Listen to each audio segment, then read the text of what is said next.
नमस्कार, मगध दर्शन न्यूज में आपका स्वागत है। मंदिर निर्माता एवं संचालक अमित प्रकाश ग्रुप द्वारा श्रीनाथ जी के प्रथम वर्षगांठ एवं पदार्पण के पावन उपलक्ष्य में दिनांक 4 दिसंबर 2025 मार्गशीर्ष पूर्णिमा दिन बृहस्पतिवार दत्तात्रेय जयंती को गोपाल मंदिर श्रीनाथ जी हवेली एवं अष्ट सखी मंदिर शहीद रोड गया में एक भव्य धार्मिक आयोजन का शुभारंभ किया गया है।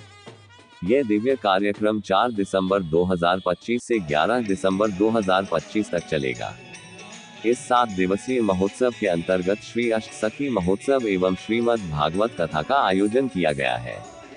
कार्यक्रम की शुरुआत अत्यंत मंगलमय रही। श्रीनाथ जी, राधा रानी तथा अष्ट सखी की विधिवत पूजा अर्चना की गई तथा परिसर से भव्य कलश यात्रा निकाली गई। इस आयोजन का उद्देश्य भक्तों को भगवान श्रीनाथ जी की लीला, भक्ति रस, सत्संग और आध्यात्मिक शांति से जोड़ना है। कथा, कीर्तन, भजन एवं विभिन्न धार्मिक अनुष्ठानों के माध्यम से यह महोत्सव समाज में आध्यात्मिक ऊर्जा, सांस्कृतिक एकता और भक्तिभाव का संदेश प्रसारित करता है।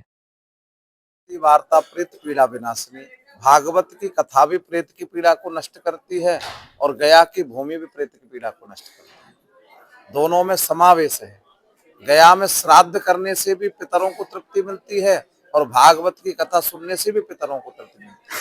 इसलिए गया का और भागवत जी का समायोजन आपस में है। इसीलिए गया की भूमि तो विष्णुपदी भूमि है।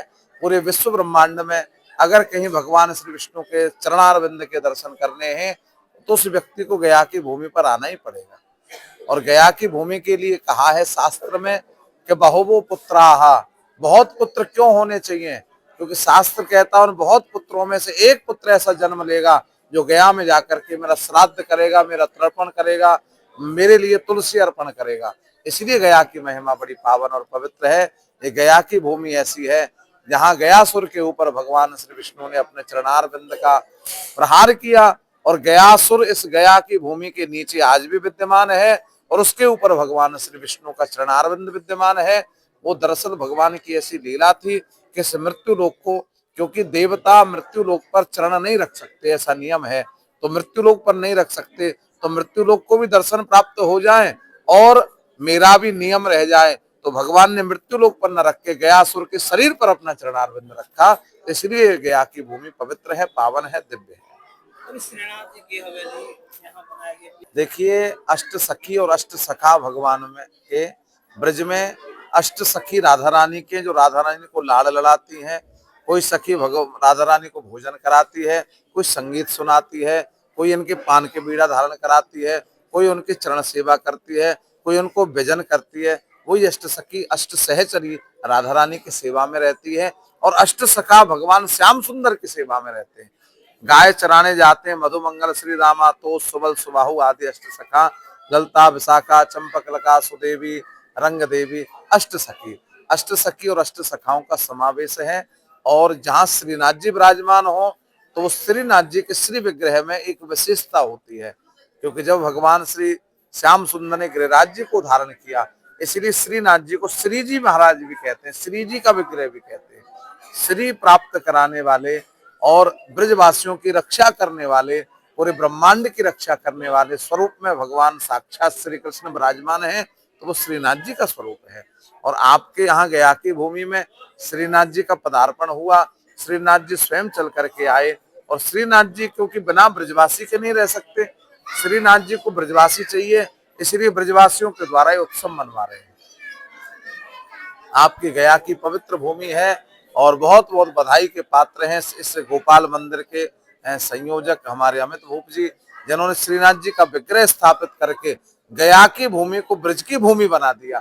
गया की भूमि में भी भगवान विष्णु का चरणारविंद है और ब्रज की भूमि में भी भगवान कृष्ण का चरणारविंद है।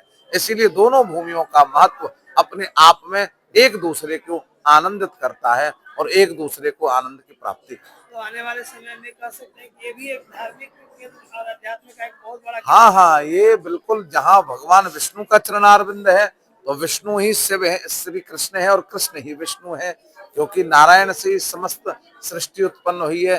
तो यहाँ उनका चरणारविंद है और जब उनका चरणारविंद है तो श्रीनाथ जी के रूप में भगवान विष्णु स्वयं प्रकट हो गए। तो आप तो ये समझें कि भगवान विष्णु का चरणारविंद भी प्रकट हो गया और उनके साक्षात दर्शन भी श्रीनाथ जी के रूप में प्रकट हो गए। तो दोहरा पुण्य प्राप्त हो गया। चरण के दर्शन प्राप्त करने हैं तो विष्णुपदी पे जाओ, और साक्षात भगवान के श्रीनाथ जी के दर्शन प्राप्त करने हैं तो गोपाल जी मंदिर। ये दोनों काम। मैं लोगों को संदेश देना चाहूंगा कि गया की पावन धरा है, जहां भगवान विष्णु ने असुरों का संहार करने के लिए, गया असुर को, देवताओं को मुक्त करने के लिए, सनातन की रक्षा के लिए या चरणारविंद का दर्शन कराया है। तो हमें सनातन की रक्षा के लिए संगठित होकर के, एकजुट होकर के समस्त सनातनियों को अपने आराध्य की आराधना करते हुए अपने धर्म की रक्षा करनी चाहिए। मैं सनातन की धर्म की रक्षा का संदेश देना चाहता हूं। अपने धर्म पर रहो, अपने धर्म की पूजा करो, अपने धर्म का मान बढ़ाओ, और अपने धर्म पर लड़ते हुए भले हमारे प्राण निकल जाएं तो हम धर्म को न छोड़ें। धर्म रक्षते रक्षता, तो वो धर्म आपकी रक्षा करेगा। इसलिए सनातन की जय जयकार होनी चाहिए। सनातन में मैं नंदगांव की धरा से डॉक्टर हरिमोहन गोस्वामी नंद बाबा मंदिर का सेवायत अधिकारी हूँ। भगवान की कथा करने का मुझे सौभाग्य प्राप्त हुआ और भगवान ने मुझे देश विदेशों में कथा कहने का अवसर प्राप्त कराया। मैं यूके में भी गया हूँ। मैं पूरे भारतवर्ष में इसी संदेश को देता हूँ कि सनातन एक है और सनातन श्रेष्ठ है। सनातन के नाम पर हम सभी को एक रहना चाहिए और एक होकर के सनातन की सेवा